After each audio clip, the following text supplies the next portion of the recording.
जय हिंद साथियों। जीडी 2025 की एग्जाम के लिए, इस एग्जाम को क्रैक करने के लिए, नेस्त नाबूद करने के लिए ऐसे पूरी सामान्य ज्ञान के 100 सवालों को साथियों मैंने उठाया है, जिन सवालों को अगर आप देख लेते हैं तो यह गारंटी हो जाती है कि एसएससी जीडी का एग्जाम आपका बहुत आसानी से निकल जाएगा, क्योंकि पूरा निचोड़ साथियों समाहित किया है आज के इस वीडियो में मैंने पूरी सामान्य ज्ञान का।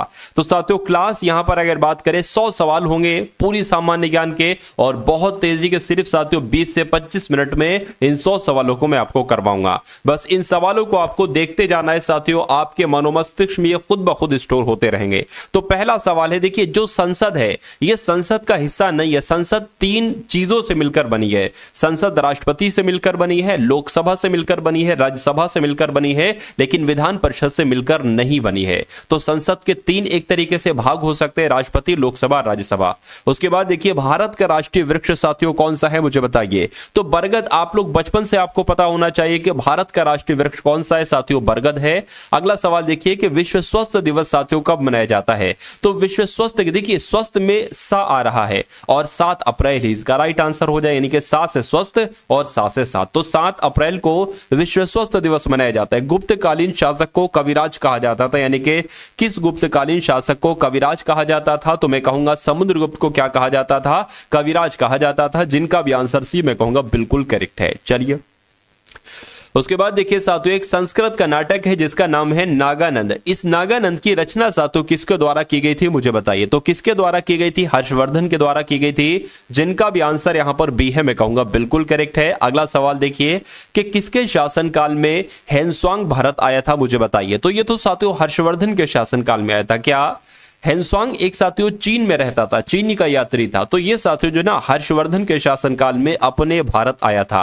अगला सवाल देखिए सखद, साखी, सबद, रमैनी, तो ये किस ग्रंथ के भाग हैं। अगर आपसे पूछा जाए साथियों किस ग्रंथ के भाग हैं, तो ये बीजक के भाग हैं। और ये किसका है साथियों, ये कबीर दास का है, ये भी आपको मालूम होना चाहिए। उसके बाद देखिए किस गवर्नर जनरल ने भारत में सती प्रथा का अंत किया। आपको पता होगा सती प्रथा क्या थी साथियों, पति मरता था तो पत्नी को भी साथियों उसके साथ एक तरीके से जला दिया जाता। तो इस प्रथा को, ये बड़ी प्रथा खतरनाक थी, तो इस प्रथा का अंत किसने किया था साथियों, मैं कहूंगा इसको, इस प्रथा को बैट से मारा था, बैंटिंग, बैट से मारा था। ट्रिक से याद कर सकते हैं, ठीक है ना। तो सती प्रथा को बैट से मारा गया था, खत्म किया गया था, यानी कि बेंटिक ने, लॉर्ड विलियम बेंटिक ने ही सती प्रथा का अंत किया था। अगला सवाल है कि भारत में सिविल सर्विसेज का सूत्रपात किसने किया था मुझे बताइए। तो भारत में देखिए अगर सिविल सर्विसेज आ जाए, सिविल सर्विसेज, आईएएस, पीसीएस, तो क्या साथियों यही तो कहलाए जाते हैं इसके जनक सिविल सर्विसेज के। तो मैं कहूंगा लॉर्ड कॉर्नवालिस जो है ना, इनको सिविल सर्विसेज का सूत्रपात इन्होंने ही किया था। तो जिनका भी आंसर ऑप्शन नंबर बी है, मैं कहूंगा बिल्कुल करेक्ट है, क्योंकि ये पढ़े लिखे बहुत थे ना, बहुत ज्यादा पढ़े लिखे थे, इसलिए इन्होंने सिविल सर्विसेज का सूत्रपात किया था। अगला सवाल है कि मंगल पांडे ने 1857 की जो क्रांति हुई थी, इसकी पहली गोली चलाई थी। देखिए 1857 की जो एक तरीके से जो शुरुआत हुई थी वो कहां से होती है साथियों, वो मेरठ से होती है, ठीक है ना। यहां पर अगर बात करते हैं साथियों, क्या 1857 के विद्रोह की पहली जो गोली चलाई गई थी, गोली साथियों बैरकपुर में चलाई थी।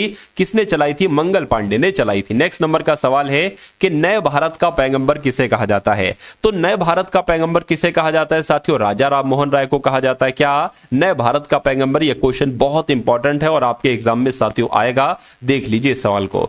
रामकृष्ण मिशन की स्थापना किसने की थी मुझे बताइए। देखिए जब अगर बात करते हैं रामकृष्ण मिशन की स्थापना किसने की थी, तो स्वामी विवेकानंद जी के द्वारा रामकृष्ण मिशन की स्थापना की गई थी, ठीक है ना। उसके बाद देखिए ब्रह्मा समाज के संस्थापक कौन थे मुझे बताइए। अब देखिए ब्रह्मा समाज कितना छोटा सा है, ब्रह्मा करके नाम, लेकिन इसका आंसर देखिए क्या, राजा राम मोहन राय। तो आप लोग ध्यान रखेंगे ब्रह्मा समाज के अगर संस्थापक आपसे पूछे तो राजा राम मोहन राय आपको बता देना है। हड़प नीति किसने लागू की थी मुझे बताइए। देखिए अगर बात करते हैं हड़प नीति किसने लागू की थी, तो लॉर्ड डलहौजी ने। ट्रेन वगैरह का काम किसके कार्यकाल में साथियों शुरू हुआ था, तो लॉर्ड डलहौजी के कार्यकाल में ही शुरू हुआ था, ठीक है ना। उसके बाद देखिए अमीर खुसरो, जिनको कव्वाली का पिता कहा जाता है, जिनको भारत का तोता कहा जाता है, ये किसके दरबार में कवि थे। देखिए अमीर खुसरो एक कवि थे, क्या एक कवि थे, और किसके दरबार में ये कविता करते थे, तो मैं कहूंगा अलाउद्दीन खिलजी के दरबार में ये कवि थे, और इनको कव्वाली का पिता कहा जाता है और भारत का तोता कहा जाता है। यहां से भी सवाल आपसे पूछे जाते हैं। चलिए उसके बाद देखिए दिल्ली में जो कुतुब मीनार है, ठीक है, दुनिया का सबसे ऊंचा ईंट का बना इमारत है, बिल्कुल सही है। इनमें से कौन से राजा ने इसके निर्माण में योगदान नहीं दिया था? देखिए इसका जो कार्यकाल था ना, वो शुरू किसने करवाया था? वो तो कुतुबुद्दीन ऐबक ने शुरू करवाया था, ठीक है ना। तो कुतुबुद्दीन ऐबक का इसमें सहयोग रहा। उसके अलावा फिरोज शाह तुगलक ने भी इसमें कामकाज करवाया और इल्तुतमिश ने भी इसमें कामकाज करवाया, क्योंकि कुतुबुद्दीन ऐबक की जब मृत्यु हो गई तो इल्तुतमिश ने इसका निर्माण कार्य पूरा करवाया, ठीक है ना। उसके बाद इनका भी सहयोग रहा, लेकिन अलाउद्दीन खिलजी का इसमें कोई सहयोग नहीं था, तो यही आपका साथियों राइट आंसर हो जाएगा। नेक्स्ट नंबर का सवाल है आपकी स्क्रीन पर कि निम्नलिखित में से किस सम्राट के शासनकाल में भारत का पहला मुद्रा रुपया मुद्रित हुआ? यह सवाल बहुत पूछा जाता है और आंसर इसका जाता है शेरशाह सूरी के साथ। तो निम्नलिखित में से किस सम्राट के शासनकाल में भारत का पहला मुद्रा रुपया मुद्रित हुआ? तो शेरशाह सूरी इस क्वेश्चन का बिल्कुल सही जवाब हो जाता है भाई, बहुत बढ़िया, वेरी गुड क्लास। अगला सवाल देखिए, ये सवाल भी बहुत पूछा जाता है कि कालिंदी किस नदी का दूसरा नाम है, यानी कि कालिंदी किस नदी को कहा जाता है? तो मैं कहूंगा यमुना नदी को क्या कहा जाता है? कालिंदी के नाम से ही जाना जाता है। उसके बाद देखिए संविधान को एक पवित्र दस्तावेज किसने कहा था? मुझे बताइए। देखिए संविधान की अगर बात करें तो संविधान को एक पवित्र दस्तावेज किसने कहा था? तो डॉक्टर भीमराव अंबेडकर ने संविधान को एक पवित्र दस्तावेज कहा था, ये आप लोग ध्यान रखेंगे। नेक्स्ट नंबर का सवाल है साथियों, अच्छा सवाल, ये एग्जाम में आपसे सवाल आएगा और डिक्टो सवाल आएगा। कहा जा रहा है कि निम्नलिखित कथनों में से कौन सा सही कथन है? देखिए लोकसभा के जो अध्यक्ष होते हैं, क्या वो संसद के दोनों सदनों की संयुक्त बैठक की अध्यक्षता करते हैं? यानी कि संसद के दोनों सदन क्या हैं? लोकसभा है और राज्यसभा है। तो क्या लोकसभा के अध्यक्ष लोकसभा और राज्यसभा की संयुक्त बैठक की अध्यक्षता करते हैं? मैं कहूंगा बिल्कुल सही, ये तो सही है। राज्यसभा के सभापति संसद के दोनों सदनों की संयुक्त बैठक की अध्यक्षता करते हैं? नहीं साथियों, लोकसभा के अध्यक्ष करते हैं। गृह मंत्री करते हैं? साथियों नहीं, गृह मंत्री भी नहीं। प्रधानमंत्री संसद के दोनों सदनों की? नहीं साथियों, ये भी नहीं है। तो आपको सिर्फ एक चीज ध्यान रखना है कि जो लोकसभा के अध्यक्ष होते हैं ना, वही संसद के दोनों सदनों की संयुक्त बैठक की अध्यक्षता करते हैं। उसके बाद देखिए कि निम्नलिखित में से कौन राष्ट्रपति के प्रसाद पर्यंत अपना पद धारण करता है? यानी कि राष्ट्रपति के प्रसाद पर्यंत जो है ना, वो भारत का महान्यायवादी अपना पद धारण करता है, या आप लोग ध्यान रखेंगे। सही जवाब आपका जाएगा बी के साथ। अगला सवाल है कि भारत के प्रथम उप प्रधानमंत्री कौन थे? मुझे बताइए। तो भारत के पहले उप प्रधानमंत्री कौन थे? सरदार वल्लभ भाई पटेल। इनका नाम आप लोग ध्यान रखेंगे साथियों, आयरन मैन इनको कहा जाता है, यानी कि लौह पुरुष इनको कहा जाता है। और अगर बात करते हैं साथियों यहां पर कि भारत के पहले उप प्रधानमंत्री थे, पहले प्रधानमंत्री पंडित जवाहरलाल नेहरू थे और पहले उप प्रधानमंत्री सरदार वल्लभ भाई पटेल थे। उसके बाद देखिए लोक लेखा समिति में कितने सदस्य होते हैं? तो यह भी आपसे बहुत पूछा जाता है, आप लोग ध्यान रखेंगे। लोक लेखा समिति में 22 सदस्य होते हैं। कितने सदस्य होते हैं? 22 सदस्य होते हैं। उसके बाद देखिए लोक लेखा समिति में लोकसभा के कितने सदस्य होते हैं और राज्यसभा के कितने सदस्य होते हैं? ये दो बातें आपको बताने। देखिए अगर लोक लेखा समिति में लोकसभा के साथियों 15 सदस्य होते हैं, लेकिन राज्यसभा के कितने सदस्य होते हैं? 7 सदस्य होते हैं। तो 15-7 कहां पर लिखा हुआ है? ऑप्शन नंबर सी में लिखा हुआ है। तो ये क्या होगा? यही तो आपका सही जवाब होगा। उसके बाद देखिए नीति आयोग का अध्यक्ष साथियों कौन होता है? मुझे बताइए। तो आप सभी लोग जानते हैं जो प्रधानमंत्री होते हैं ना, यही तो नीति आयोग के अध्यक्ष होते हैं। नेक्स्ट नंबर का सवाल है कि वित्त आयोग का गठन जो होता है वो कितने समय के लिए होता है? आपसे यहां पर पूछा जा रहा है। तो मैं कहूंगा 5 वर्ष के लिए होता है। राइट आंसर आपका किस ऑप्शन के साथ जाएगा? ऑप्शन नंबर सी के साथ जाएगा। उसके बाद देखिए साथियों, देखिए जो अंतरराज्यीय परिषद है ना, अंतरराज्यीय परिषद, इसका प्रतिष्ठापन किस समिति के द्वारा किया गया था? किस समिति की संस्तुति पर किया गया था? मुझे बताइए। देखिए साथियों मैं आपको बहुत अच्छे तरीके से पढ़ा रहा हूं, साथियों आपका एग्जाम निकल जाए, मुझे और कुछ नहीं चाहिए, सिर्फ आपका एग्जाम निकल जाए। तो इस वीडियो को आप लोग साथियों लाइक भी कर दीजिए, और जिन लोगों ने इस वीडियो को देखकर अभी तक चैनल को सब्सक्राइब नहीं किया तो चैनल से बिल्कुल टच में रहिए। यहां से जिन क्लासेस से डायरेक्ट क्वेश्चन बनते हैं रियल एग्जाम में, उस क्लास को साथियों आप अनदेखा नहीं कर सकते। तो लाइक का बटन दबा दीजिए मेरे मोटिवेशन के लिए, क्योंकि मुझे मोटिवेशन मिलेगा तभी अगली वीडियो में बहुत जल्दी लाऊंगा और बहुत मोटिवेट करके, क्योंकि इन क्वेश्चंस को साथियों तैयार करने में जो क्वेश्चन आपके एक्सपेक्टेड है ना कि भाई ये क्वेश्चन आ सकता है, ये क्वेश्चन आ सकता है, इन क्वेश्चन को निकालने में बहुत मेहनत लगती है। इनको तैयार करवाया जाता है साथियों आपके लिए सिर्फ, ठीक है ना। तो आप लोग ध्यान रखेंगे कि जो अंतरराज्यीय परिषद है इसका प्रतिष्ठापन 1990 में हुआ था, लेकिन किस समिति की संस्तुति पर हुआ था? तो सरकारी आयोग की संस्तुति पर हुआ था। यह बात आपको यहां पर ध्यान रखना है। उसके बाद देखिए राज्य पुनर्गठन अधिनियम 1956 के भाग 3 के जरिए कितने क्षेत्रीय परिषद स्थापित किए गए थे? तो कितने किए गए थे साथियों? क्या आपका सही जवाब होगा? तो आप लोग ध्यान रखेंगे साथियों कितने किए गए थे, ठीक है ना, 5 किए गए थे। आपका राइट आंसर क्या होगा साथियों, 5 के साथ जाएगा। राज्य पुनर्गठन अधिनियम 1956 के भाग 3 के जरिए 5 क्षेत्रीय परिषद को स्थापित किया गया था। उसके बाद देखिए राष्ट्रीय पिछड़ा वर्ग आयोग की स्थापना साथियों कब की गई थी, तो कब की गई थी, 1993 में की गई थी, आपको ध्यान रखना है। यानी कि राष्ट्रीय पिछड़ा वर्ग आयोग की स्थापना 1993 में की गई थी। भारत में अनवरत योजनाओं की अवधि क्या है मुझे बताइए। तो भारत में अगर आपसे पूछा जाए अनवरत योजनाओं की अवधि क्या है, तो 78 से 80 है। 1978 से 80 यही साथियों योजना आयोग की यानी कि अनवरत योजनाओं की अवधि थी। नेक्स्ट नंबर का सवाल है आपके स्क्रीन पर कि 11वीं पंचवर्षीय योजना में सम्मिलित समावेशी विकास में निम्नलिखित में से कौन एक शामिल नहीं है। तो कौन कौन शामिल है अगर बात करें या अगर आपसे पूछा जाए तो यहां पर अगर बात करें, देखिए गरीबी में कमी ये तो शामिल है, गरीबी में कमी होना चाहिए, रोजगार के अवसरों का विस्तार होना चाहिए ये भी शामिल है, पूंजी बाजार का सुदृढ़ीकरण या लैंगिक असमानता में कमी। देखिए लैंगिक असमानता में कमी ये भी है, लेकिन पूंजी बाजार का सुदृढ़ीकरण करना ये शामिल नहीं है। तो ये शामिल नहीं है, तो ये आपका क्या होगा, यही आपका राइट आंसर हो जाएगा, ऑप्शन नंबर सी। उसके बाद देखिए अगला सवाल है कि जवाहर रोजगार योजना किस पंचवर्षीय योजना में शुरू की गई थी। तो ये तो साथियों 7वीं पंचवर्षीय योजना में शुरू की गई थी। ये सवाल आपसे डायरेक्ट पूछा जाता है, बहुत पूछा जाता है कि जवाहर रोजगार योजना किस पंचवर्षीय योजना में शुरू की गई, तो 7वीं पंचवर्षीय योजना में शुरू की गई। भारत सरकार ने ट्राइफेड कब बनाया मुझे बताइए। तो भारत सरकार ने ट्राइफेड कब बनाया था, 1987 में भारत सरकार के द्वारा ट्राइफेड बनाया गया था। राइट आंसर यहां पर जिनका भी ऑप्शन नंबर सी है मैं कहूंगा बिल्कुल करेक्ट भाई, बहुत बढ़िया, वेरी गुड क्लास। साथियों देखिए आपको एसएससी जीडी का एग्जाम पास करना है, एसएससी जीडी का एग्जाम पास करना है, बिल्कुल पास करना है 2025 वाला। इसमें एक सीट आपको हर हालत में लेना है, इसलिए मैं साथियों आपके लिए क्या करवा रहा हूं, देखिए काम अभी बस शुरू होने वाला है। देखिए 2024 के जो फरवरी में आपका एग्जाम हुआ था एसएससी जीडी का हुआ था ना, उसमें बहुत सारे एग्जाम हुए थे, लगभग 20 फरवरी के आसपास आपका एग्जाम शुरू हुआ था और लगभग वही 15-16 दिन तक आपका एग्जाम चला था।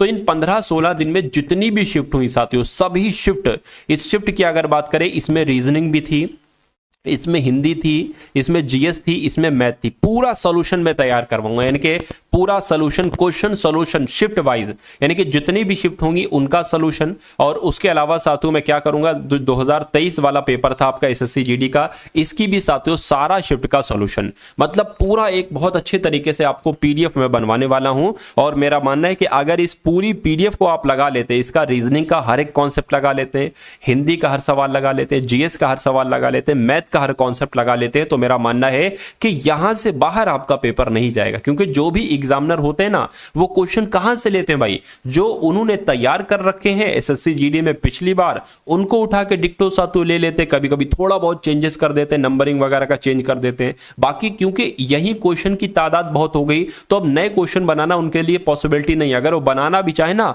तो वो पुराना क्वेश्चन उनसे बन जाएगा। तो ये पीडीएफ अगर आप ले लेते हैं, तो मेरा मानना है कि तकरीबन 80% पेपर आपका यहां से फंसेगा। कितना परसेंट, 80% आपका पेपर जो है ना वो पेपर फंसेगा। तो साथियों इस पीडीएफ पर काम चल रहा है, आप लोग थोड़ा सब्र कीजिए, इस पीडीएफ तैयार हो जाएगी।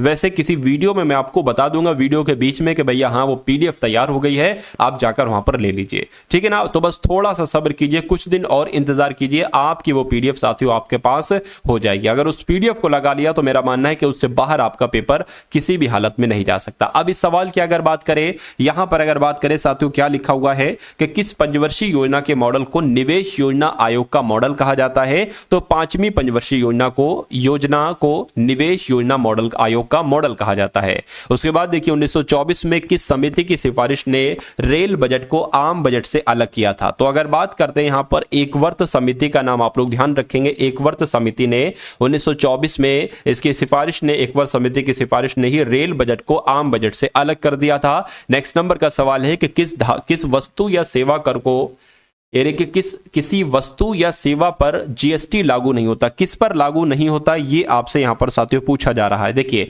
ऑटोमोबाइल पर होता है, सैलून की सेवाओं पर होता है, रेस्टोरेंट सेवाओं पर होता है लेकिन शराब पर नहीं होता। अब नहीं होता है तो ये आपका राइट आंसर है। प्रथम बार सेवा कर भारत में किस वर्ष लागू किया गया था? तो पहली बार की अगर बात करें 1994 में लागू किया गया था पहली बार सेवा कर भारत में। नेक्स्ट नंबर का सवाल है कि प्रत्यक्ष कर साथियों इसमें से कौन सा है मुझे बताइए। तो प्रत्यक्ष कर की अगर बात करें जो आपका इनकम टैक्स है यानी कि आयकर है, ये आपका कैसा कर है? ये आपका प्रत्यक्ष कर है और ये डायरेक्ट सवाल आपसे पूछा जाता है। उसके बाद देखिए भारत में जो सीमांत जोत का आकार होता है वो कितना होता है मुझे बताइए। देखिए अगर 1 हेक्टेयर से कम है तो उसका आकार क्या होगा? सीमांत जोत का आकार होगा। तो इसलिए राइट आंसर जिनका भी ऑप्शन नंबर डी है मैं कहूंगा बिल्कुल करेक्ट है।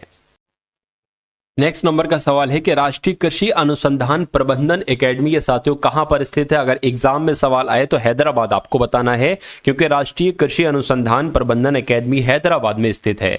भारत में व्यापक फसल बीमा योजना का शुभारंभ साथियों कब किया गया था? तो 1985 में किया गया था। कब किया गया था भारत में व्यापक फसल बीमा योजना का शुभारंभ? 1985 में किया गया था। मानसून के प्रारंभ में बोई जाने वाली फसल को क्या कहा जाता है? तो खरीफ की फसल कहा जाता है जो मानसून के प्रारंभ में बोई जाती है। उसके बाद देखिए वाणिज्यिक फसलों के मूल्य समर्थन संचालन के कार्यान्वयन के लिए केंद्रीय एजेंसी है। तो इनमें से साथियों कौन सी केंद्रीय एजेंसी है? नेफेड। इसका नाम ध्यान रखेंगे क्योंकि एग्जाम सवाल में पूछा जाता है, मतलब सवाल जो है ना एग्जाम में पूछा जाता है। गन्ने के उचित और पारिश्रमिक मूल्य निम्नलिखित में से कौन सा संगठन अनुमोदित करता है? तो अगर बात करें आर्थिक मामलों की कैबिनेट करती है, मैं कहूंगा बिल्कुल पहला वाला पढ़ा, पहला ही वाला आपका बिल्कुल सही हो गया, ठीक है ना। उसके बाद देखिए निम्नलिखित में से कौन सी योजना राष्ट्रीय फसल बीमा योजना को दर्शाती है? तो कौन सी योजना दर्शाती है? आप लोग ध्यान रखेंगे PMFBY दर्शाती। क्या? PMFBY दर्शाती है। उसके बाद देखिए प्रत्यक्ष धारा की आवृत्ति को एक तरीके से क्या है मुझे बताइए। तो अगर देखिए प्रत्यक्ष धारा की आवृत्ति जो होती है ना वो 0 हर्ट्ज होती है। कितनी होती है साथियों? 0 हर्ट्ज होती है। सही जवाब आपका बी के साथ जाएगा। नेक्स्ट नंबर का सवाल है कि वह उपकरण जिसे परिपथ में हमेशा श्रेणी क्रम में जोड़ा जाता है, ऐसे ही सवाल आता है हर बार, और इसके माध्यम से परिपथ के विद्युत प्रभाव को मापा जाता है, तो उसको क्या कहा जाता है मुझे बताइए। उसको साथियों एमीटर कहा जाता है। क्या? उसको एमीटर कहा जाता है। राइट आंसर यहां पर ऑप्शन नंबर बी हो जाता है। ठोस चालक में धारा वाहक होते हैं, तो ठोस चालक में धारा वाहक मुक्त इलेक्ट्रॉन होते हैं, ये आप लोग ध्यान रखेंगे। सही जवाब आपका ऑप्शन नंबर सी के साथ। नेक्स्ट नंबर का सवाल है कि बिजली का प्रवाह सर्किट में कब होता है बताइए। तो बिजली का प्रवाह सर्किट में कब होता है? स्विच बंद होने के बाद होता है, ये आपको मालूम होना चाहिए। स्विच खुला होने पर या स्विच खुला होने के बाद ना कर देना, स्विच बंद होने पर बिजली का प्रवाह सर्किट में होता है। नेक्स्ट नंबर का सवाल है कि किस अधातु में विद्युत प्रभावित होती है बताइए। तो किस अधातु में साथियों विद्युत प्रभावित होती है? तो ग्रेफाइट इसका सही जवाब हो जाएगा, ठीक है ना। यानी कि ग्रेफाइट में विद्युत प्रभावित होती है, यह आप सभी लोगों को मालूम होना चाहिए। नेक्स्ट नंबर का सवाल है, पूछा जा रहा है कि विद्युत वाहक बल को मापने के लिए निम्नलिखित में से किस उपकरण का उपयोग किया जाता है? तो मैं कहूंगा आप लोग भी ध्यान रखेंगे पोटेंशियोमीटर का इस्तेमाल किया जाता है। किसका? विद्युत वाहक बल को मापने के लिए निम्नलिखित में से किसका इस्तेमाल किया जाता है? तो पोटेंशियोमीटर का इस्तेमाल किया जाता है। आंसर आपका जाएगा बी के साथ।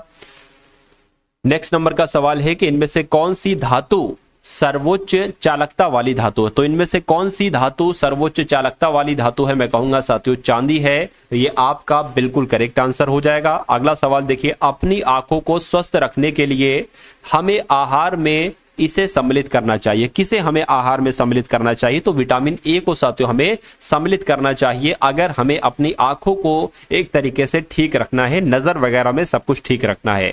चलिए उसके बाद देखिए टमाटर में कौन सा विटामिन होता है मुझे बताइए। तो टमाटर की अगर बात करें, टमाटर में होता है विटामिन सी। कौन सा विटामिन होता है टमाटर में? विटामिन सी होता है। कौन सा प्राथमिक पोषक तत्व है मुझे बताइए, क्या आपका सही जवाब होगा? तो अगर बात करते हैं साथियों पोटेशियम, तो पोटेशियम ही आपका प्राथमिक पोषक तत्व होता है। अगला सवाल देखिए, मसाई मारा नेशनल रिजर्व कहां पर है बताइए। तो अगर आपके एग्जाम में यह सवाल आपसे पूछा जाए तो केन्या देश आपको बता देना है। कौन सा देश? केन्या देश आपको बता देना है। क्यों? क्योंकि मसाई मारा नेशनल रिजर्व कहां पर है साथियों? ये आपका केन्या में है भाई। जिनका भी आंसर यहां पर बी है, मैं कहूंगा आपका आंसर यहां पर बिल्कुल करेक्ट हो जाता भाई। बहुत बढ़िया, वेरी गुड क्लास। चलिए उसके बाद देखिए अगला सवाल है कि विश्व विरासत स्थल बेसिलिका ऑफ बोम जीसस ये किस राज्य में है। तो ये सवाल अगर आपसे पूछा जाए तो गोवा आपको बता देना। क्या आपको बता देना है साथियों? गोवा आपको बता देना है कि जो बेसिलिका ऑफ बोम जीसस है ना, ये गोवा में स्थित है। नेक्स्ट नंबर का सवाल है आपकी स्क्रीन पर, देखिए इस सवाल को और मुझे बताइए कि 19 नवंबर को क्या मनाया जाता है, यानी कि कौन से दिवस के रूप में मनाया जाता है। तो विश्व शौचालय दिवस कब मनाया जाता है? 19 नवंबर को ही विश्व शौचालय दिवस मनाया जाता है। उसके बाद देखिए निम्नलिखित में से किसे मेगा डाइवर्स देश के रूप में जाना जाता है। तो मेगा डाइवर्स के रूप में तो ऑस्ट्रेलिया को जाना जाता है। किसे जाना जाता है? ऑस्ट्रेलिया को ही मेगा डाइवर्स देश के रूप में जाना जाता है। भारत की जलवायु परिवर्तन पर प्रथम राष्ट्रीय कार्य योजना प्रकाशित हुई थी, तो 2008 में तो प्रकाशित हुई थी। क्या भारत की जलवायु परिवर्तन पर जो प्रथम राष्ट्रीय कार्य योजना प्रकाशित हुई थी वो 2008 में प्रकाशित हुई थी। इको मार्क प्रतीक आपने देखा होगा, तो इको मार्क प्रतीक किससे संबंधित है? निर्यात वस्तुओं से, आयात वस्तुओं से नहीं, सर्वोत्तम गुणवत्ता वाली वस्तुओं से, पर्यावरण के लिए सुरक्षित वस्तुओं से। मैं कहूंगा आंसर आपका जो जाएगा वो ऑप्शन नंबर डी के साथ जाएगा, यानी कि पर्यावरण के लिए सुरक्षित वस्तुएं हैं उन पर इको मार्क प्रतीक होता है। प्रतिहार शासकों में रोहिल्दी के नाम से, क्या साथियों रोहिल्दी के नाम से किसे जाना जाता था? तो आप लोग ध्यान रखेंगे हरिश्चंद्र जी को ही रोहिल्दी के नाम से जाना जाता था। राइट आंसर आपका सी हो जाता है। नेक्स्ट नंबर का सवाल है कि निम्नलिखित में से किस शासक ने विक्रमशिला विश्वविद्यालय की स्थापना करवाई थी? बहुत इंपॉर्टेंट क्वेश्चन, सैकड़ों बार यह सवाल पूछा जा चुका है। धर्मपाल आप लोग ध्यान रखेंगे, क्यों? क्योंकि धर्मपाल ने ही विक्रमशिला विश्वविद्यालय की स्थापना करवाई थी। उसके बाद देखिए अगला सवाल है आपकी स्क्रीन पर कि दिद्दा नाम की रानी ने भारत के किस भाग पर 980 से लेकर 1003 ईस्वी तक शासन किया था? तो कहां पर किया था? कश्मीर पर किया था। दिद्दा नाम की रानी थी, इन्होंने 980 से लेकर 1003 ईस्वी तक कश्मीर पर शासन किया था। आंसर आपका जाएगा ऑप्शन नंबर बी के साथ। भाई बहुत बढ़िया, वेरी गुड क्लास। चित्तौड़गढ़ किस वंश की राजधानी थी? तो साथियों ये सिसोदिया वंश की राजधानी थी, आप लोग ध्यान रखेंगे। यानी कि अगर सवाल आपसे पूछा जाए कि चित्तौड़गढ़ किस वंश की राजधानी थी तो आपको सिसोदिया वंश बता देना है। उसके बाद देखिए साहित्य के प्रख्यात समर्थक राजा भोज किस वंश से जुड़े हुए थे, मुझे बताइए। तो ये किस वंश से जुड़े हुए थे? ये परमार वंश से जुड़े हुए थे, आप लोग ध्यान रखेंगे। सही जवाब जिनका भी ऑप्शन नंबर सी है मैं कहूंगा बिल्कुल करेक्ट है। अगला सवाल है आपकी स्क्रीन पर देखिए कि महाराजा सवाई जयसिंह के द्वारा निर्मित जो बनाया गया जंतर मंतर ये क्या है? तो जंतर मंतर साथियों क्या है? ये एक खगोलीय वेधशाला है। क्या है साथियों? ये एक खगोलीय वेधशाला है, आप लोग यहां पर ध्यान रखेंगे। नेक्स्ट नंबर का सवाल है कि अरबों ने किसके नेतृत्व में भारत पर पहला सफल आक्रमण किया था? यह सवाल आपके एग्जाम में पूछा जाता है। तो अरबों ने किसके नेतृत्व में? मैं कहूंगा मोहम्मद बिन कासिम के नेतृत्व में भारत पर पहला सफल आक्रमण किया था। अगला सवाल है कि अरबों ने सिंध पर कब विजय प्राप्त की? तो अरबों ने साथियों 712 ईस्वी में। कब? अरबों ने 712 ईस्वी में साथियों सिंध पर विजय प्राप्त की, ये भी आप लोग यहां पर ध्यान रखेंगे। अगला सवाल है कि अरब आक्रमण के समय सिंध पर किसका शासन था? तो जब अरब आक्रमण हुआ साथियों तो सिंध पर दाहिर का शासन था। किसका शासन था? दाहिर का शासन था। नेक्स्ट नंबर का सवाल है कि महमूद गजनवी ने भारत पर कितनी बार आक्रमण किए थे? तो कुल इसने 17 बार आक्रमण किए थे। किसने? महमूद गजनवी ने। किस पर? भारत पर। नेक्स्ट नंबर का सवाल है कि चित्तौड़गढ़ के त्रिभुवन नारायण मंदिर को किसने बनवाया था? डायरेक्ट आपसे सवाल पूछा जाएगा। तो किसने बनवाया था साथियों? परमार राजा भोज ने बनवाया था। क्या? चित्तौड़ के त्रिभुवन नारायण मंदिर को किसने बनवाया था? परमार राजा भोज ने बनवाया था। निम्नलिखित में से किस प्रतिहार शासक ने वर्तमान भोपाल शहर बसाया? तो वर्तमान भोपाल शहर जो बसाया है साथियों वो मिहिर भोज ने बसाया। किसने बसाया है? मिहिर भोज ने बसाया है, ये आप लोग ध्यान रखेंगे। साथियों तकरीबन 75 प्रश्न पर हम लोग आ चुके हैं और आपको इस क्लास में साथियों 100 क्वेश्चंस की एक श्रृंखला कराने वाला हूं, ठीक है ना। तो सभी लोग साथियों चैनल को सब्सक्राइब करके बेल आइकन पर क्लिक कर लीजिए, क्योंकि इस बार ठान लिया है साथियों कि एसएससी जीडी में एक सीट आपको दिलवा कर रहूंगा। तो ऐसा आपको पढ़ा दूंगा, उस मुकाम तक आपको पहुंचा दूंगा कि जिस मुकाम पर जाने से ही साथियों सिलेक्शन होता है, ठीक है ना। चलिए तो आपको धैर्य के साथ साथियों क्लास को देखते जाना और जो कुछ मैं आपको पढ़ाता जाऊं आपको बहुत अच्छे से, लेकिन ध्यान आपका क्लास में ही होना चाहिए, ऐसा नहीं ध्यान आपका कहीं और हो, ठीक है ना। चलिए अब यहां पर अगर बात करें, कह रहे कि किस मंदिर का निर्माण राष्ट्रकूट वंश के द्वारा किया गया था, तो कैलाश मंदिर का निर्माण साथियों राष्ट्रकूट वंश के द्वारा किया गया था। उसके बाद देखिए खजुराहो मंदिर का निर्माण किसके द्वारा किया गया था, तो चंदेल राजपूत के द्वारा ही खजुराहो मंदिर का निर्माण किया गया था, जिनका आंसर यहां पर डी है, मैं कहूंगा बिल्कुल करेक्ट है। खजुराहो मंदिर किस राज्य में है मुझे बताइए, तो खजुराहो मंदिर साथियों मध्य प्रदेश में है। कहां पर है, मध्य प्रदेश में है। सही जवाब आपका जाएगा ऑप्शन नंबर बी के साथ। अगला सवाल है कि जलियांवाला बाग नरसंहार किस गांधीवादी सत्याग्रह के संबंध में हुआ था, तो किस गांधीवादी सत्याग्रह के संबंध में हुआ था, मैं कहूंगा साथियों कि राइट आंसर आपका किस ऑप्शन के साथ जाएगा बताइए, रॉलेट सत्याग्रह आपका बिल्कुल करेक्ट आंसर हो जाएगा। यानी कि जलियांवाला बाग नरसंहार ये रॉलेट एक्ट गांधीवादी सत्याग्रह के संबंध में हुआ था। चलिए नेक्स्ट नंबर का सवाल है कि जलियांवाला बाग हादसे से कौन सा ब्रिगेडियर संबंधित है। देखिए उन्हीं टॉपिक से सवाल उठाए हैं जो टॉपिक एग्जामिनर के फेवरेट हैं, यानी कि एग्जामिनर जिन जिन टॉपिक से क्वेश्चंस आपके एग्जाम में रखता है। तो जनरल डायर की अगर बात करें, जलियांवाला बाग हादसे से जनरल डायर संबंधित है। उसके बाद देखिए असहयोग आंदोलन के दौरान बिहार में कृषकों का नेतृत्व किसने किया था, तो साथियों किसने किया था, स्वामी विद्या जी ने किया था। क्या स्वामी विद्यानंद जी ने ही असहयोग आंदोलन के दौरान बिहार कृषकों का नेतृत्व किया था। सवाल अगर आपसे पूछा जाए तो आप लोग ध्यान रखेंगे क्योंकि जवाब मैंने आपको यहां पर बतला दिया है। उसके बाद देखिए अगला सवाल है आपकी स्क्रीन पर कि असहयोग आंदोलन के जबकि उसकी परीक्षा के दौरान किसने पटना कॉलेज छोड़ा, केवल 20 दिन ही बचे थे। देखिए असहयोग आंदोलन के दौरान किसने पटना कॉलेज छोड़ा, थोड़ा सा क्रम गलत है लेकिन मैं आपको सही बता दे रहा हूं। असहयोग आंदोलन के दौरान किसने पटना कॉलेज छोड़ा जबकि उसकी परीक्षा के केवल 20 दिन ही बचे थे। तो साथियों परीक्षा के 20 दिन ही बचे थे और कॉलेज किसने छोड़ा था, असहयोग आंदोलन एक तरीके से इसके दौरान तो जयप्रकाश नारायण ने छोड़ा था। क्या असहयोग आंदोलन के दौरान जयप्रकाश नारायण ने पटना कॉलेज को छोड़ दिया था जबकि उनके एग्जाम में केवल 20 दिन ही बाकी थे।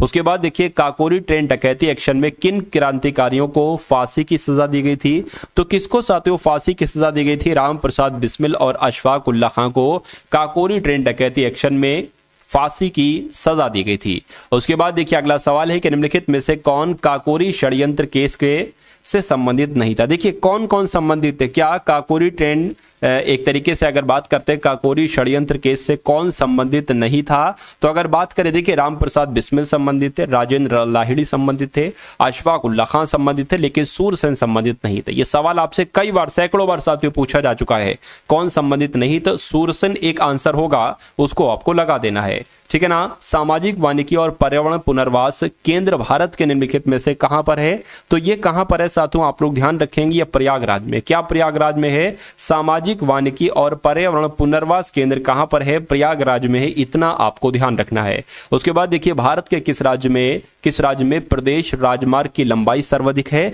तो कहां पर साथियों, उत्तर प्रदेश आपका सही जवाब होगा, ठीक है ना। यानी कि राजमार्ग की लंबाई सबसे ज्यादा कहां पर है, तो उत्तर प्रदेश में है। भारतीय संविधान में एक अर्ध संघात्मक सरकार का स्वरूप किस देश के संविधान से लिया गया है, तो मैं कहूंगा कनाडा देश के संविधान से लिया गया है। क्या अर्ध संघात्मक सरकार का स्वरूप साथियों कनाडा देश के संविधान से लिया गया है। उसके बाद देखिए निम्नलिखित में से किस देश में जनहित याचिका की अवधारणा उत्पन्न हुई थी, बताइए। तो यहां पर अगर बात करते हैं साथियों अमेरिका, आप लोग ध्यान रखेंगे क्योंकि अमेरिका देश में जनहित याचिका की अवधारणा उत्पन्न हुई थी। सही जवाब आपका बी के साथ जाएगा। निम्नलिखित में से किस देश में न्यायिक समीक्षा प्रणाली का उद्भव हुआ था, मुझे बताइए। तो किस देश की बात चल रही है, क्या आपका सही जवाब होगा अमेरिका, आपका सही जवाब हो जाएगा।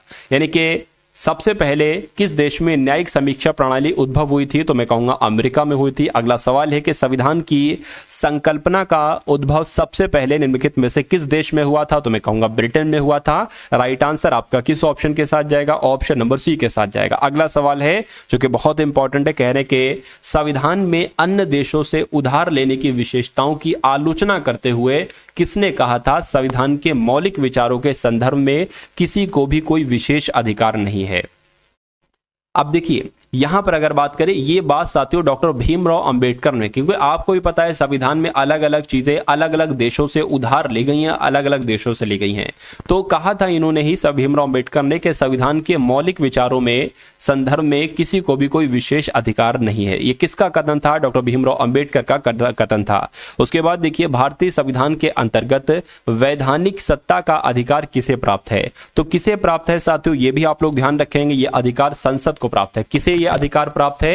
ये अधिकार साथियों संसद को प्राप्त है। आंसर आपका जाएगा डी के साथ। नेक्स्ट नंबर का सवाल है कि भारतीय संविधान के किस अनुच्छेद में कहा गया है कि संघ के लिए एक संसद होगी जो राष्ट्रपति और 2 सदनों से मिलकर बनेगी? तो अगर बात करें साथियों किस अनुच्छेद में कहा गया है, 79 में कहा गया, अनुच्छेद 79 में कहा गया है कि संघ के लिए एक संसद होगी जो राष्ट्रपति और 2 सदनों से मिलकर बनेगी, यानी कि लोकसभा और राज्यसभा से मिलकर बनेगी। चलिए अगला सवाल है कि संसद को भंग करने के लिए कौन सक्षम है, यानी कि संसद को भंग कौन कर सकता है? तो राष्ट्रपति ये काम कर सकते हैं। इसलिए सही जवाब आपका अगर है ऑप्शन नंबर ए के साथ, तो मैं कहूंगा बिल्कुल करेक्ट है। भारतीय संसद के दोनों सदनों की संयुक्त बैठक किस संबंध में होती है? तो किस संबंध में होती है साथियों? साधारण विधेयक के संबंध में होती है। यह भी आप लोग यहां पर याद रखेंगे। संसद में कितने सत्र होते हैं? तो संसद में साथियों देखिए बजट सत्र भी होता है, मानसून सत्र भी होता है, शीतकालीन सत्र भी होता है। इसलिए राइट आंसर आपका जाएगा ऑप्शन नंबर डी के साथ। अगला सवाल है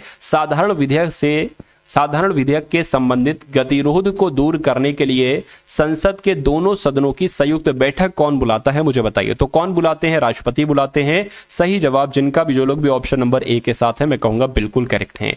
लोकसभा के स्पीकर का निर्वाचन होता है, तो लोकसभा के स्पीकर का निर्वाचन होता है संसद के सभी सदस्यों के द्वारा, प्रत्यक्ष रूप से जनता के द्वारा, या लोकसभा के सभी सदस्यों के द्वारा? तो मैं कहूंगा लोकसभा के स्पीकर का निर्वाचन होता है लोकसभा के सभी सदस्यों के द्वारा। लोकसभा का अध्यक्ष अपना त्यागपत्र किसको साथियों दे सकता है? तो ये लोकसभा के उपाध्यक्ष को देते हैं। अगर लोकसभा के अध्यक्ष को अपना त्यागपत्र देना होता है तो वो लोकसभा के उपाध्यक्ष को देते हैं। उसके बाद देखिए लोकसभा के अध्यक्ष को हटाया जा सकता है, यानी कि लोकसभा के अध्यक्ष को अगर हटाना हो तो क्या लोकसभा के कुल सदस्यों के बहुमत के द्वारा जो पारित प्रस्ताव होता है उसके जरिए से लोकसभा के अध्यक्ष को हटाया जा सकता है? मैं कहूंगा बिल्कुल सही, इसी के जरिए से लोकसभा के अध्यक्ष को हटाया जा सकता है। अगला सवाल देखिए आपके स्क्रीन पर है, मुझे बताइए कि प्रोटेम स्पीकर किसे नियुक्त किया जाता है?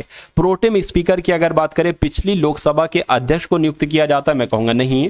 पिछली लोकसभा के उपाध्यक्ष को साथियों नहीं, नवनिर्वाचित लोकसभा के वरिष्ठतम सदस्यों में से किसी एक को प्रोटेम स्पीकर नियुक्त किया जाता है। ये आपका जो होगा वो बिल्कुल करेक्ट आंसर हो जाता है भाई। बहुत बढ़िया, वेरी गुड क्लास।